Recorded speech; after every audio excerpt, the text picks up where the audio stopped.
Welcome, friends, to the first seminar of our new academic year, AY 25-26. Welcome on behalf of the Center for Indic Studies. As you know, this is a very auspicious time in the Hindu calendar. We are in the Devi Paksha, Navratri. So in the month of Ashwin right now, today is Mahanavami. And in fact, our speaker sent me an email an hour ago which said, Mahanavamyaha Shubha Abhinandanam. So you know that he's a kind of scholar of Sanskrit from that message itself. I just wanted to give you an update. As many of you know, Professor Balram Singh, who was the director for the Center for Indic Studies for many years and has never missed a seminar, he had bypass surgery 2 days ago. I spoke to the attending nurse at MGH, Mass General. He's doing fine. I plan to visit him today after the seminar, and I will give you update once I come back from MGH. So basically, he's doing great. He should be released in a couple of days, if not earlier. So with that, let us come to today's topic. It's based on this very, very famous book, Arthaśāstra, which, as you saw in the email, it's really an amazing piece of work because the range of subjects that it discusses is so vast. Politics, domestic policy, foreign policy, defense, law, so forth and so on. So it's such a vast range. And not only is the range very vast, each topic has been covered in such detail, the rigor behind that.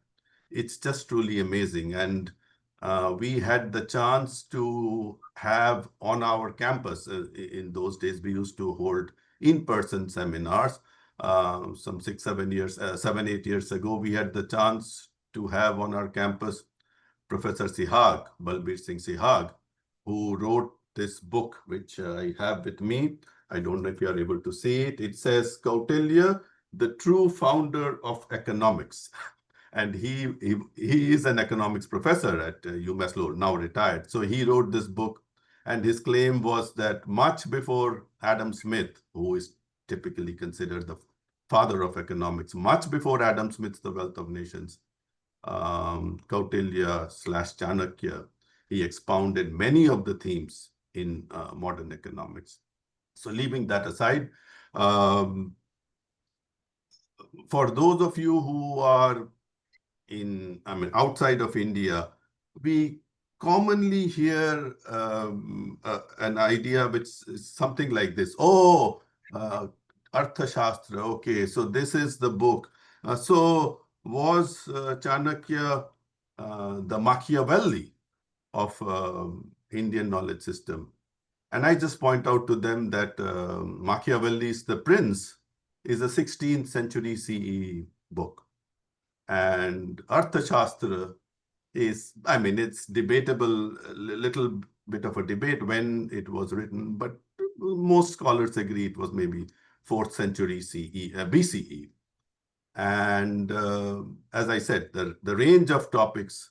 So I just have a one-sentence answer to them. I say, well, Machiavelli was 20 centuries late and 16 topics short. So with that, let me introduce our speaker today, who will speak on one aspect of Arthaśāstra, economic management, trade, commerce.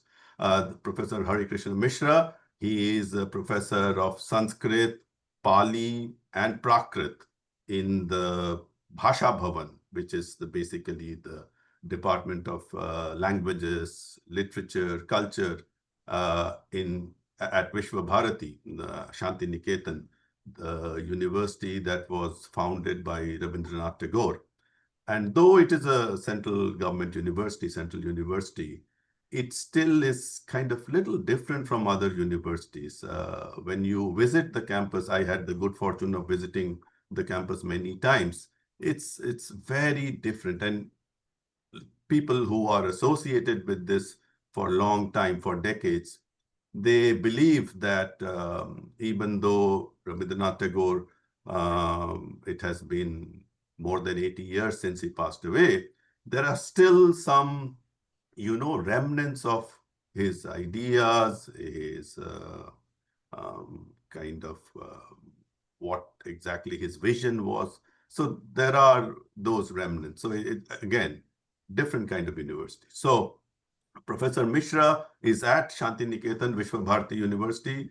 He has a master's degree in Sanskrit and another in sociology. He has a PhD in Sanskrit. He's also the director in charge of the Center for Buddhist Studies at Vishwabharati.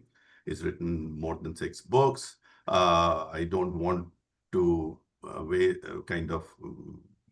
speak at length about his accomplishments, because I would rather let him speak on the topic of today. So please mute yourselves, and Professor Mishra, we are ready for your presentation now. Thank you, sir. Thank you. तो class recording okay हाँ, recording चल रहा है. Okay. So Professor Mishra, Thank you you, can share your everybody. screen now. You can. Thank you. Namaste to all. It's my great pleasure that I am here with you all, the learned scholars of different fields. I'm not sure that I will satisfy you all. However, it's my initiative to have a discussion type lecture, we can say. At the outset, I would like to bow before that Almighty on the 9th day of the Sera Parva. And I am extremely happy that Professor Sukalyan Sen Gupta ji, Director of the Center for Indic Studies, University of Massachusetts, invited for this lecture. I am honored very much with the invitation from him. Then the lecture will be divided into 2 parts. In the first part, I will have a small discussion on the political ideas or political history, we can say, of Indian political history or political history of Indian tradition. Then we'll come to the main part, that is Arthaśāstra, and during my deliberation, I shall focus only on the chapter 2 and chapter 4, some parts of chapter 2 and chapter 4 of Arthaśāstra. That's why I have not taken much references. I have not given references, repeated references in my PowerPoint presentation. Here only we can see how Arthaśāstra trying to understand the problem of common man and what was the managerial style in 4th century BC, what he had thought about the common man problem and how he had tried to solve the common man problem. Okay, thank you everybody. Again, I would like to salute all those participants, all those elder senior members of our lecture series. Namaskar to all. Now, Indian polity, what we understand, the basic part is ancient Indian polity is nothing but a monarchy or mechanism that deals with state and its elements. There are several points where Arthaśāstra Vishnu Gupta has discussed state and elements of the states and state mechanism. Management of a territory and its subjects are considered as central point of ancient Indian polity. Ancient Indian polity can be well traced in the text of Hindu literatures, Buddhist literature, and Jain literature. And in ancient India, there were three religious segments in India. One is Hinduism, another is Buddhism, and another is Jainism. Though Buddhist literature, Buddhist political literature, or Indian polity literature are also dependent on Hindu political literature, but they have their own ideas also. Particularly when we go through the Jain literature, we can see several new ideas added to original political literature or political ideologies of Hindu system. However, from all these three segments, we are supposed to discuss, we are supposed to have a glance to Hindu literatures only. Professor Mishra, were you planning to show your PowerPoint? Sir, is it not? No, we don't see your PowerPoint. So you have to share your screen that has the PowerPoint. Yeah, We can see your sir, face fine. Okay, 1 minute, sir.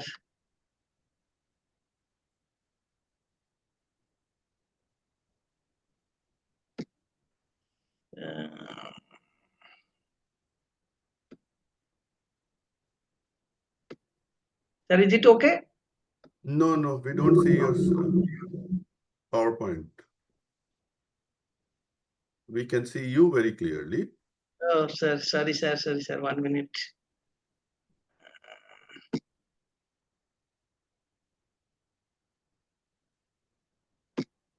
Sir, is it visible? Yes. Now, if you could go to the slideshow mode, that will be perfect. Sir. Perfect. Okay, sir.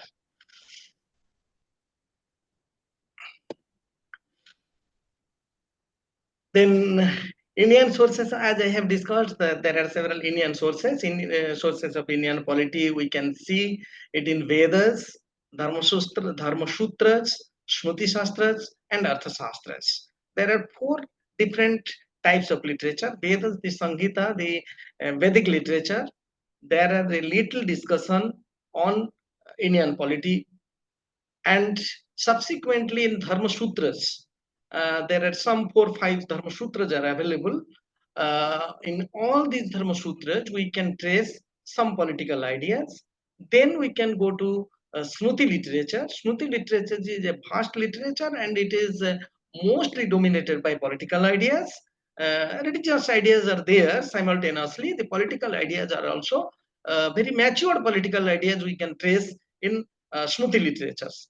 Again, when we come to the Arthaśāstra, in Arthaśāstra, we can see the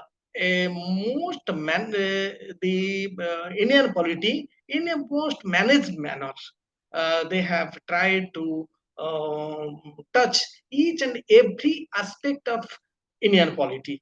And simultaneously, if we see the Vedas, Rig Veda, we can see a very little discussion on direct discussion on political ideas. In Samaveda, we will not get that much important references. In Yajurveda and Atharvaveda, we can get a good number of references where from we can think we can go for we can get some good political ideas of Vedic period. In Rigvedic period, king, state, and smaller administrative segments are discussed in a very, we can say, in a very secret manner. And in Yajurveda, we can see king, state, ministers, smaller administrative segments, all these things. And in Atharvaveda, we can see very good discussion and very explicit discussions on these aspects. Similarly, when we go through the Dharma Sutras, the Dharma Sutra literature also state and legal administration mechanism as well as presenting religious policies and their implementation aspects are focused more. However, in the Vedic period, if we see the Vedic period, we can see in the basic Samhita period, it was the political ideas was in a crude form, and in Shruti and Dharmashastra period, it is something semi-crude form, it is something Sanskritized. And again, when we come to the Arthaśāstra and the latter part of Shruti literature, we can see very very good presentation or Sanskritized form of Indian political ideologies, Indian political ideas. When we see the classical sources, even the Shrutis, Puranas, Arthaśāstras, all these texts are very seriously discussed all these things. In Arthaśāstra, now I would like to have a little discussion on Arthaśāstra. Why Arthaśāstra is called so? Manushyanam vrittirityarthah. Arthaśāstra himself itself has the explanation that Manushyanam vrittirityartha. Artha, what do you mean by artha? It is Manushyanam vritti means the professionalism or profession of human being. And another explanation is Manushyavati Bhumi Rityartha. And simultaneously, Artha is also explained as Bhumi, where the human habitation is there. Then, in combinedly, Arthaśāstra itself discussed that Tasya Prithibhyaha Labha Palanayoho Arthaśāstra Shastram Arthaśāstram. Tasya Prithibhyaha Arthat that Prithibhyaha Palanam. How one can manage the earth, the science, the literature, the text that is associated with the management of earth that was habited by the common man is Arthaśāstra. This is the idea of Arthaśāstrakara. Commonly, Artha, the word itself denotes the meaning that Artha is wealth. But Arthaśāstrakara again discussed it as Artha is not simply Artha or simply wealth. It is wealth, the source of livelihood of a man, source of livelihood. The Manushyanam vrittirityartha, Manushyavati Bhumirityartha. From these two combination or combined explanation of these two statements, it is clear that the livelihood, that science or that literature associated with the livelihood of common man, a literature that is associated with the livelihood of the common man in a day-to-day science or day-to-day affairs, we can say it, we can categorize it in sociology or simultaneously social science, or we can very specifically identify it as economics. So, though Arthaśāstra, the term, particularly in Indian terminology, Arthaśāstra term is the translated form or translative form of economics. However, particularly this Arthaśāstra of Vishnugupta Chanakya, it's not only associated with the Artha or the economics. It is economics is one fundamental aspect of the text, but all other aspects of Indian polity are very much very clearly discussed in this text. Now, Arthaśāstra, we may have a little confusion that Arthaśāstra is a text authored by Vishnugupta Chanakya, but it is not a fact. Arthaśāstra is a tradition there are several Arthaśāstras. Out of those Arthaśāstras, only one Arthaśāstra is available to us. That is in our hand. That is authored by Arthaśāstra, that is Chanakya. Prithibhya labhe palane cha. Yes, we have to manage some time. So in the Arthaśāstra tradition, in Arthaśāstra text, we have 13 names of predecessors of Arthaśāstra writers, are Manava, Ushana, etc. All those 13 Arthaśāstrakaras, or the economists, we can say, or social scientists, we can say, they have produced their own text, and their texts were probably available to Arthaśāstra, or probably Vishnugupta Chanakya had been trained with those texts. And after studying those Arthaśāstras, he has reproduced a new Arthaśāstra. That is that Arthaśāstra what we are getting in a printed form, or any way. The Vishnugupta Chanakya repeatedly taken references from all those 13 Arthaśāstrakaras or predecessors, and sometimes, interestingly, he is telling Neti Kautilya. Yes, the Kautilya is disagreed. Kautilya has disagreement to the theory made by predecessors. These statements are very, we can say, valuable statements, where he has accepted or disapproved the earlier laws.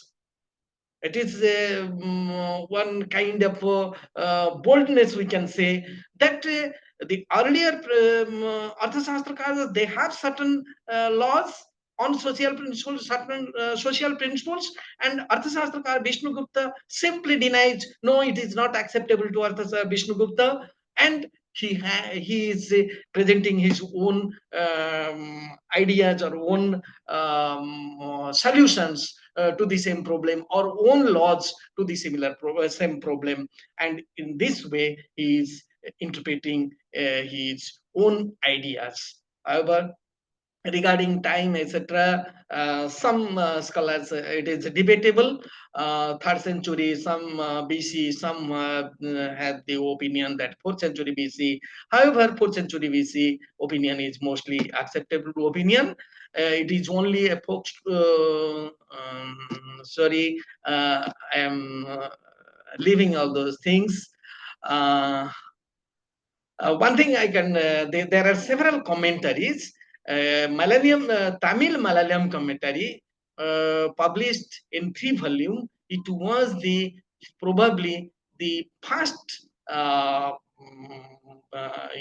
commentary available to us in a printed form. Then there are some more commentaries, particularly the commentary by T. Ganapati Shastri, or the interpretation by T. Ganapati Shastri is the vital one. And in Bengali, we can have a good, we cannot say it as commentary, good translation, we can say, by Professor Manavindu Bandyopadhyay. It was published, and it was a very good book in Bengali. Then Arthaśāstra of Kautilya, as I have discussed, Arthaśāstra is the most valued text that gives significant understanding of political wisdom of our ancestors. Vishnugupta was a great statesman and socio-political thinker of Mauryan period. Arthaśāstra is a compendium of all Arthaśāstras, as I have explained earlier. Kautilya is just contradiction to utopian idealism of Plato. Similarly, his practical ideas on statecraft has tremendous differences with Vedic statecraft. Then Dandaniti, according to Arthaśāstra, Dandaniti should form the basis of Purushartha. like Machiavelli, Arthaśāstra aimed at establishment of Rajadharma as a permanent science. In the idea of Kautilyan monarchism is universal sovereignty through conquest. Okay. Then there are several things discussed in Arthaśāstra. I shall not go into deeper. Then the glance of a polity in Arthaśāstra. Dandamulahi Rajyam, the punishment is the basic element that can regulate the state. It is the most acceptable opinion of Arthaśāstra, though there are several different opinions given by different scholars. Arthaśāstra, when emphasizes on it, simultaneously that questions comes up. Then if danda mulahi prithivi, if punishment is the only solution for a good administrator, is it a practicable one? So Arthaśāstra himself again declares, no, it should be rationalized, and it should, if it is more then Matsyanaya will come up. What is Matsyanaya? A big fish always eats small fishes. It is the Matsyanaya. One big fish always eats the small fish. So if the king will not show to the king, if the administration will not strong enough, then the richer section or the privileged section will capture the non-privileged section or the poorer section. And this is the idea of Arthaśāstra. So Arthaśāstra emphasizes a lot on danda. Without danda, state cannot flourish. It is the opinion of Arthaśāstra. Now I want to skip some 3-4. Then when we come to Arthaśāstra, now we are coming to our subject matter, what we are planning to have a discussion. In a Kautilyan system, the king to fix rate of different fixes rate of different prices, different prices, varieties of lands, wages, salaries, workers' labor. This is the thing as we see in Indian system even now. Government fixes the minimum wage. Government fixes the land price. Government fixes the salary of their employees. All these things, all these ideas are very much available in Arthaśāstra. Arthaśāstra, Vishnugupta very specifically in the second chapter provides some statements where he says the king or the final administrative authority should finalize all these things, all these prices. It should not be given to the industrial sector or the producer only. Sometimes we can see when we are giving the free hand to the producer sometimes imposes a price that is, if we can see the health sector, the medicines, those are very costly medicines. Sometimes we see the generic medicines, same composition medicine we are getting in market with only 3-4 rupees. But when it comes from a different farm, they are fixing their prices. When government fixes the price, it is 5 to 6 rupees and in Indian rupees. And when the private sector, when the industrial sector fixes the price, the same composition, medicine of same composition, we are getting with a huge amount. Like in Indian market, we can get the same medicine with 100 or 200 rupees per 10 pieces. This is the crisis.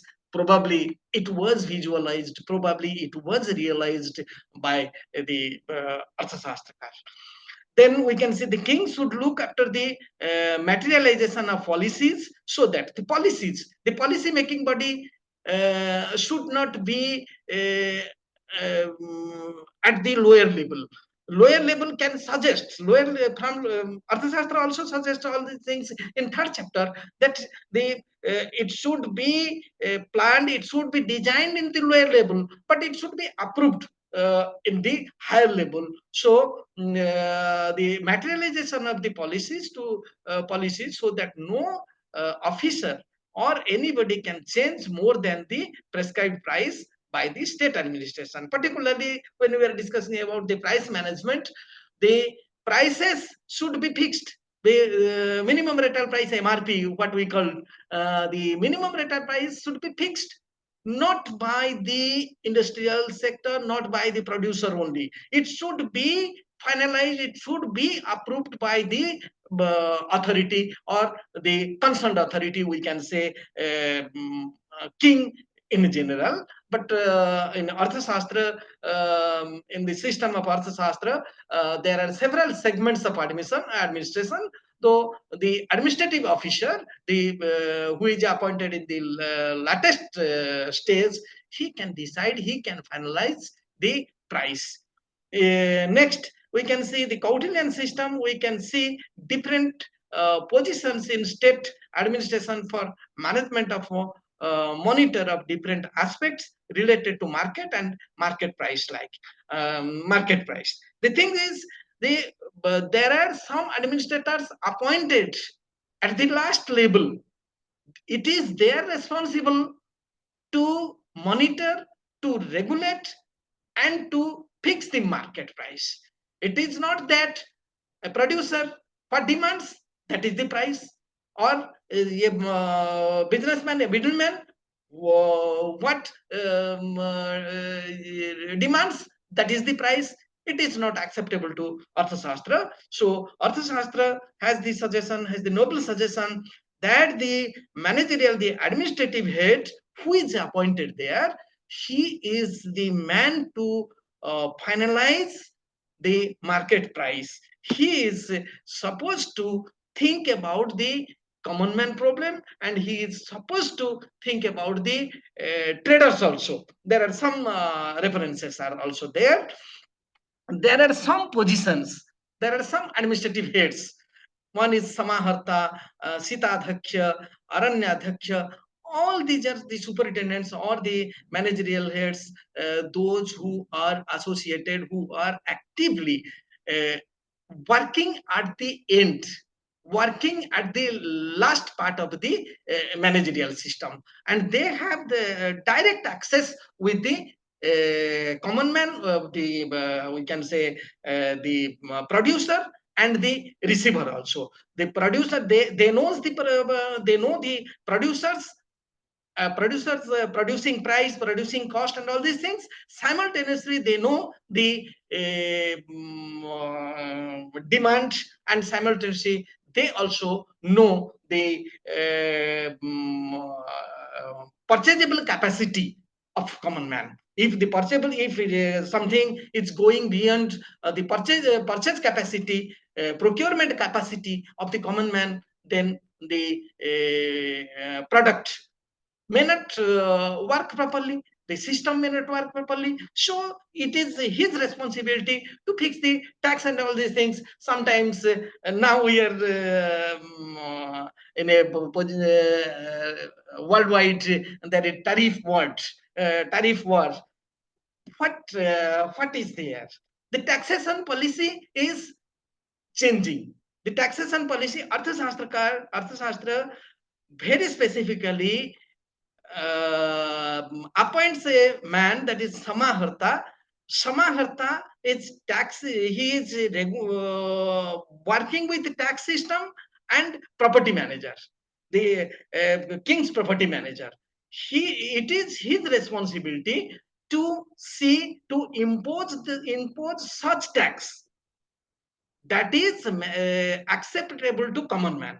If we impose a huge tax, it's obvious that it is impossible, that it may harass the common man. So the Samaharta is there, appointed officer Samaharta is there. he is looking after all these things. Sitadhyakya, Superintendent of Agriculture. Agriculture, he is dealing with the all type of agricultural products.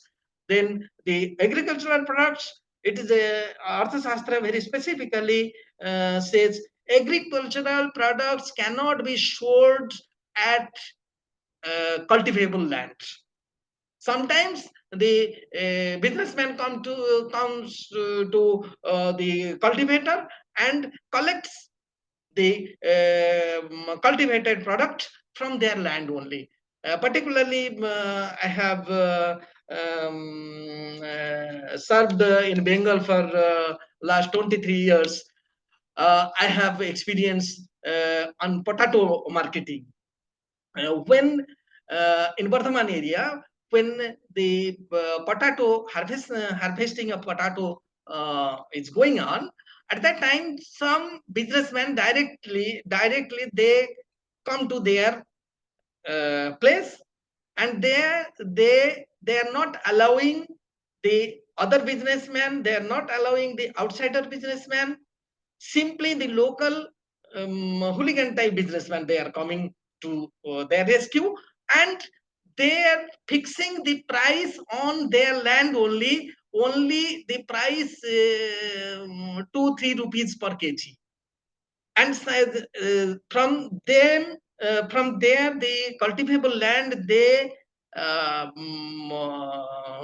take away all those potatoes to storage, cold storage, and only the businessman can have the access up to the cold storage. And after the cold storage, the storing, they are selling it to common man with a high price that is not less than 10 to 15 rupees, even in the producing time. You can see the huge gap. Very efficiently, Arthaśāstrakar in 4th century BC visualized this problem and ordered Vishnugupta, his followers, or the King Chandragupta, to adhere on it and to manage the market system.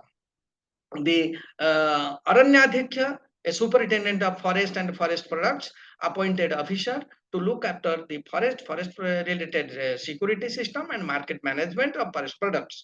He is supposed to decide the price and everything. Similarly, there is a Go-Adhyaksha, another post, superintendent of cattle and animal property. He is supposed to fix the price, he is supposed to fix the taxation, he is supposed to allow the sales and purchase of the cattle, and all these things are in a manageable way, that nobody is allowed to demand a huge amount for his cattle. The cattle price is to be fixed by the Go-Adhyaksha. Similarly, Shulkadhyakya, a superintendent of tax, particularly the Shulkadhyakya is purely appointed for tax. But previously, as I have discussed, the Samaharta is dealing with tax and property management. Then there is Lavanadhyakya, superintendent of salt production and marketing. Salt was very precious. In price, it is very lower, but it is very precious product. So Arthaśāstrakar appointed a superintendent to manage the salt market also. Similarly, the Kautilya refers rigid price control and market regulations, the entire commodities in the state. The commodities of the state should be under a central control system. The state or the state management or the country management should finalize the pricing and all these things. According to Kautilya, price control and market regulations are executed by the officers like Shamaharta, Sannidhata, Sthanika, paṇyādhyakṣa, and samsthādhyakṣa. Particularly a paṇyādhyakṣa position, he is working at the last level. Paṇyādhyakṣa is in charge of controlling the prices, supply, purchase, and sale of the commodities. He has been equipped with a good number of assistants. It is important. The paṇyādhyakṣa, when he is working in the directly working with the common man and with the businessman, there are some threats very specifically discussed in the Arthaśāstra. There are many threats. To tackle those threats, he has some assistants with him, and it is his responsibility to fix the price. Simultaneously, it is his responsibility to fix the taxes on it. If it is indigenous product, it shouldn't exceed 5%. And if it is not indigenous, means foreign product, then the taxation shouldn't cross 10%. It is roughly 10%. Then if something is not available in normal market, then it is duty of paṇyādhyakṣa. It is very vital aspect. Something is not available in the market, then it is the duty of paṇyādhyakṣa to procure a good amount from other sources and shall sell the commodity on a decreased value till administration get back. The thing is, the controlled manner, the paṇyādhyakṣa is supposed to procure the things where it is available, and the government will spend the money, the government will spend its exchequer for those products. And it is responsibility of paṇyādhyakṣa to sell to sell by the government agency. And after selling, after getting back the original investment, he can make it public, or it can be sell in public manner, or free market. Foreign products should be sold in different places of the city, and indigenous. It is one more fact that foreign products can be sold in different places, but the indigenous products should be in one place. Why this is? Some commentaries focused on it. The foreign products, when it enters to the state, the price is fixed, the taxation is fixed, the market price, everything is fixed. So it can be sold in different places. There is no harm, as the price will be same in different places.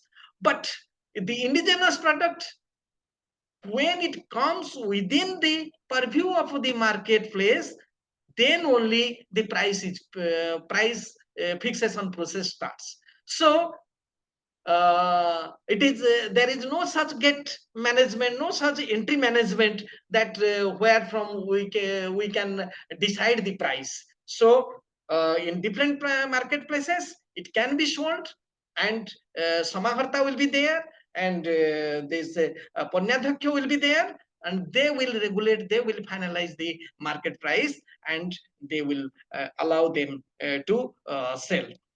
On import of foreign products by native traders, a less amount. The thing is, when foreign products are welcomed, but the foreigner, when the foreigner is coming with their product to sell, then the tax system will another.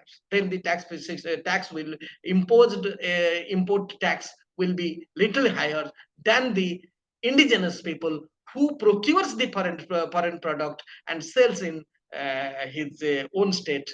He will be relaxed in tax.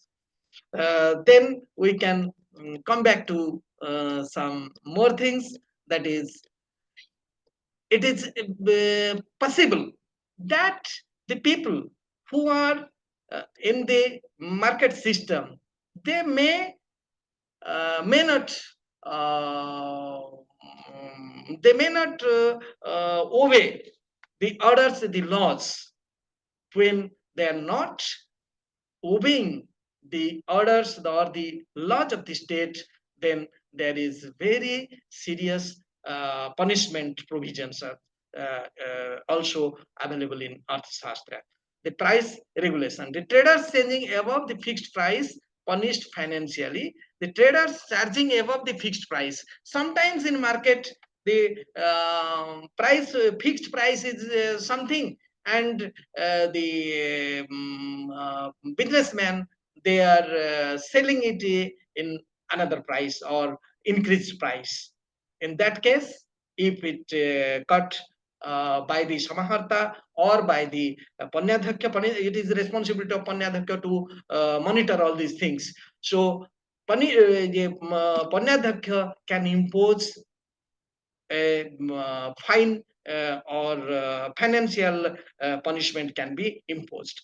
Administration must fix fair and non-oppressive prices. Similarly, the administration shouldn't fix the price according to their own will. The production, the producing production cost should be taken care of.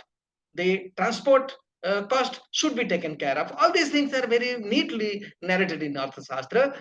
The percentage of, we can say, the benefit to the incentive to the businessman, everything should be calculated, and after calculation of those things, of those expenses, the price should be fixed by the Samaharta. If the official fixes oppressive prices, punished by the states. If the official does some irregularities, we can say, if somebody sees, somebody challenges the pricing, the pricing imposed price imposed by the Samaharta is something unfair, then state administration will punish that Samaharta or that paṇyādhyakṣa also. Professor Mishra, Sir, if you could summarize in the next 5 minutes or so, that would be great. Yeah, I'm going to conclude. Okay. Then there are man-made security goods strictly punishable. Scarcity, if the man-made scarcity comes up, then it is punishable. Holding back marketing is prohibited, and regulation of foreign traders. Foreign traders allowed to supply goods at fixed rates shouldn't be exploited or made to incur loss. Avoiding state tax, goods confiscated and license cancelled. If the foreign businessman avoids any tax or anything, then his license may be discarded.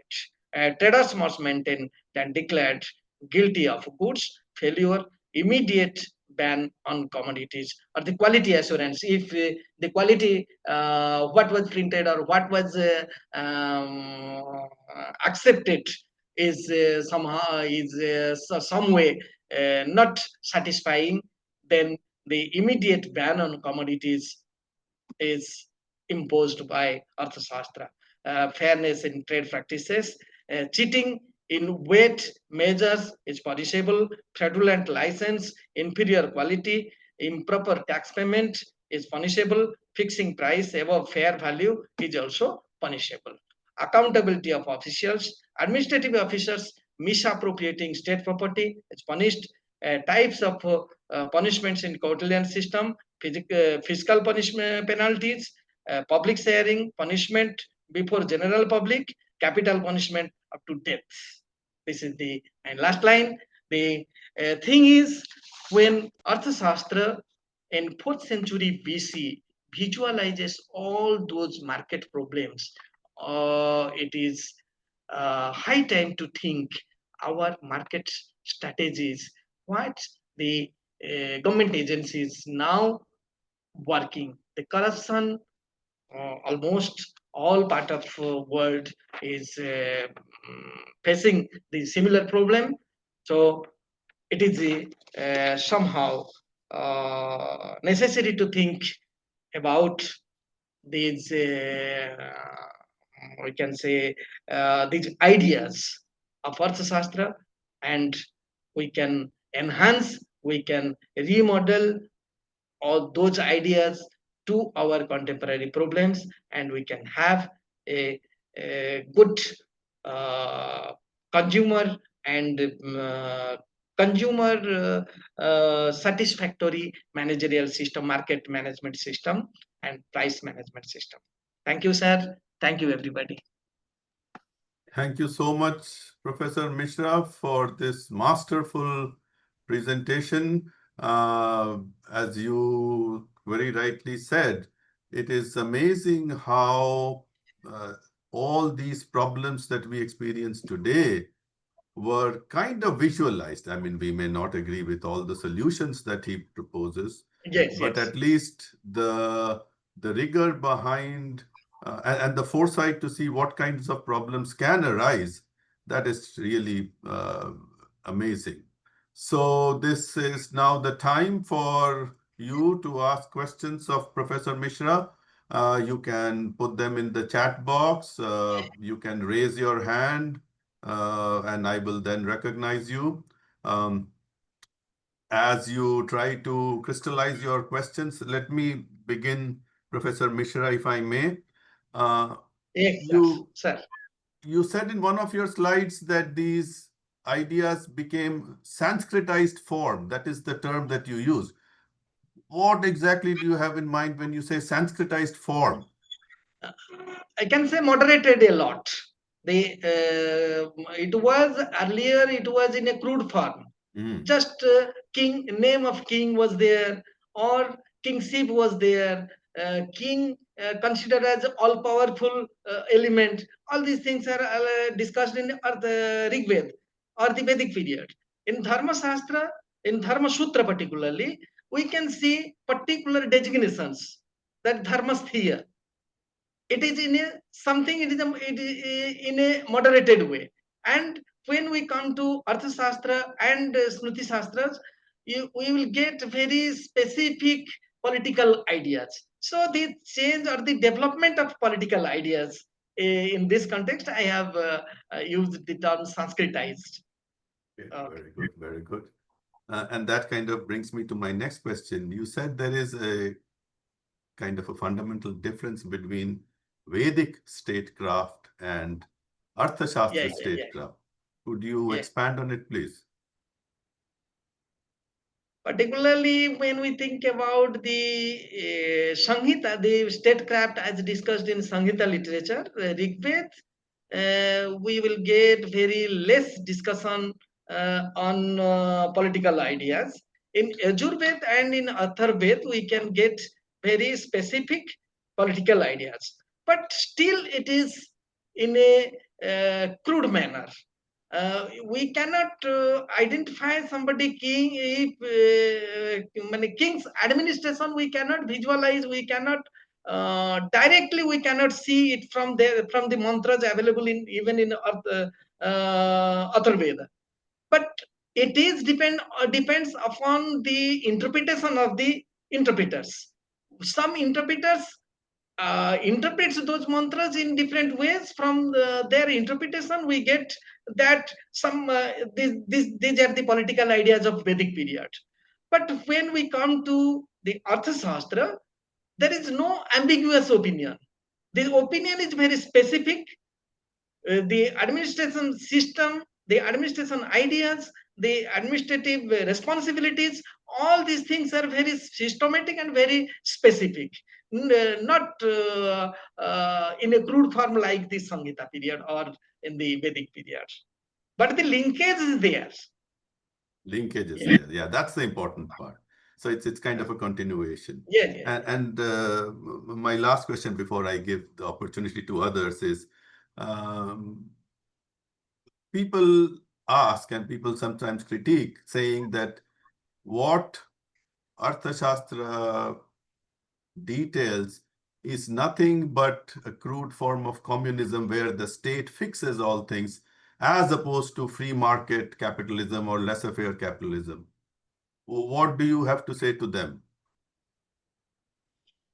In this way, I have not thought earlier. However,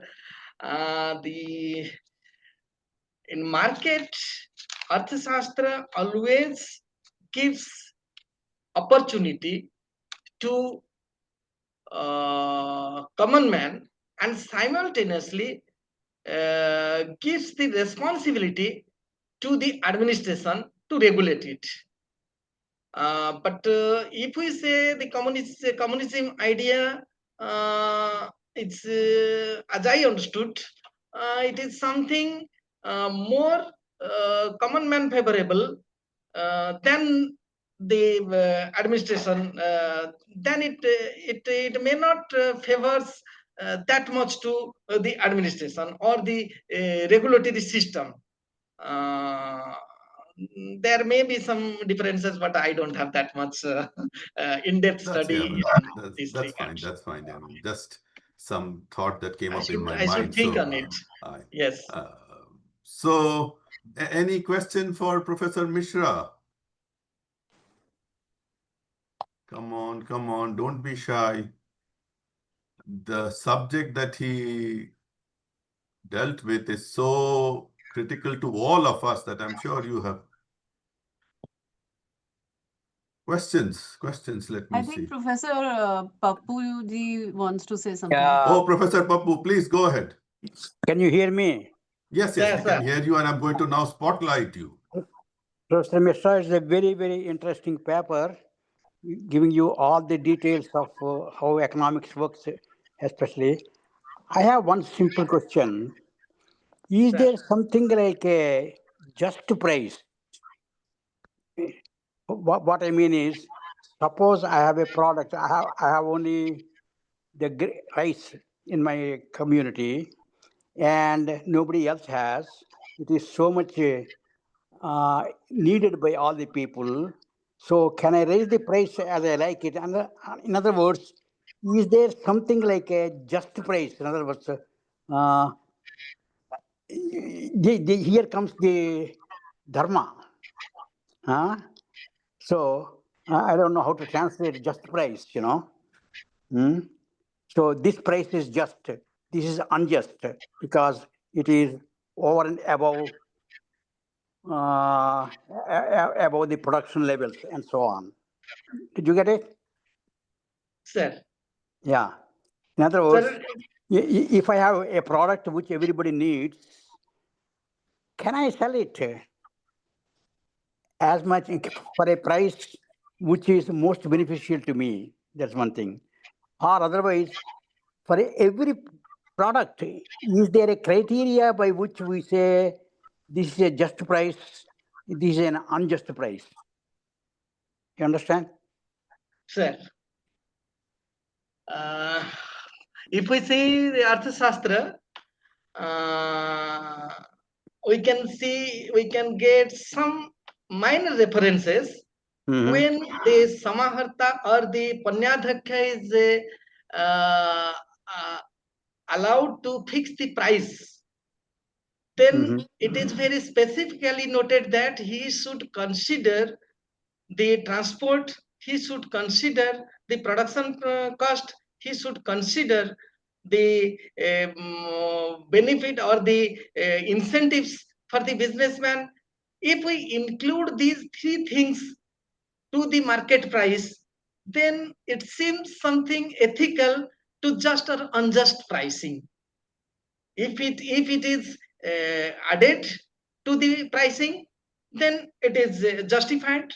If it is not added properly, or if it is not taken care of properly, probably we can say it is unjustified pricing.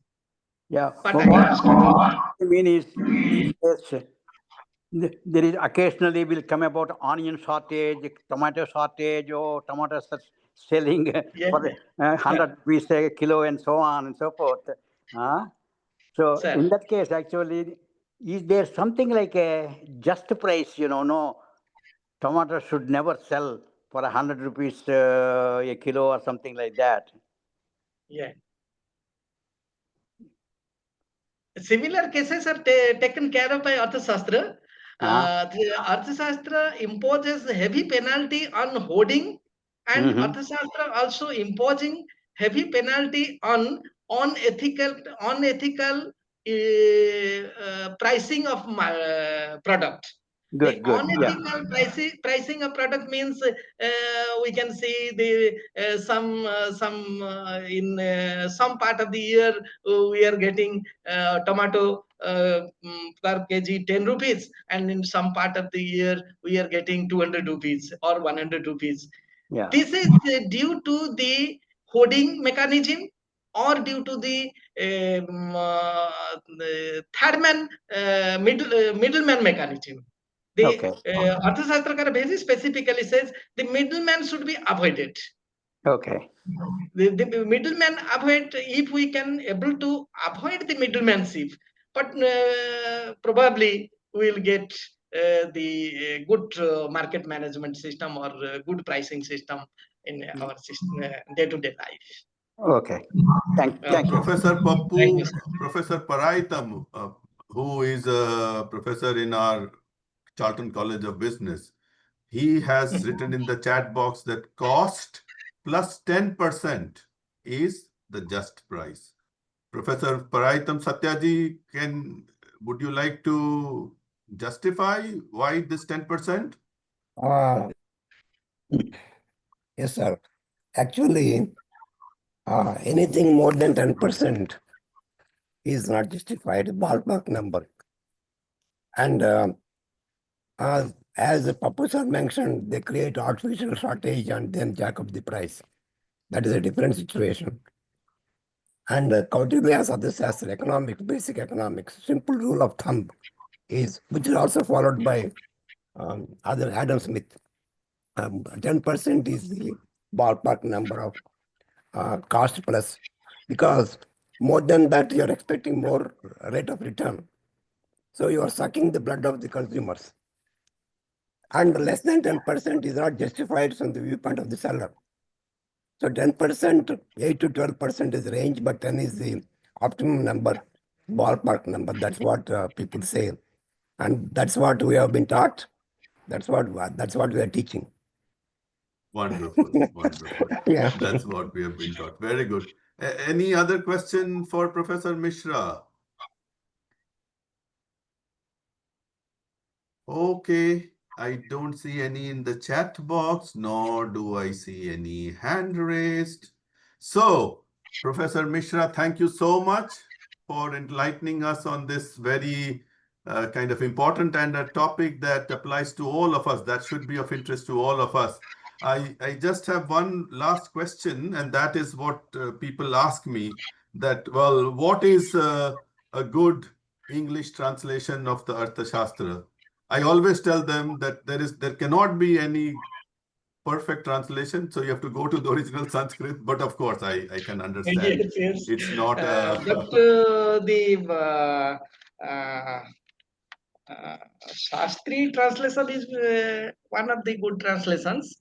One more book I can suggest.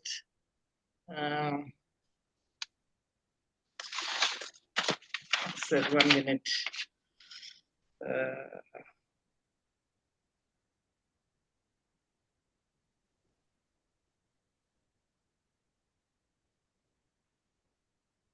Kangle's translation is a nice one.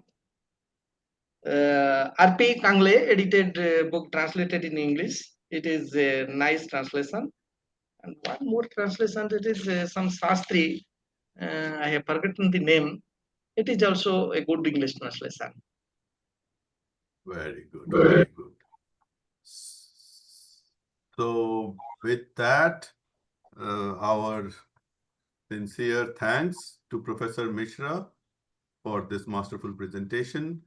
And Professor Mishra, our protocol is that this is being recorded, and in a couple of days, we will then post this recording to our YouTube channel. and then it's kind of there for others who are not able to join us today. And our next seminar will be on the 20th of October, Monday. Belaji, do you want to give more details, or? Yes, I can provide more details. Just give me a So second. let me highlight you, Belaji. Add spotlight. Oh, There no, you are. please don't highlight me. I'm fine in the background.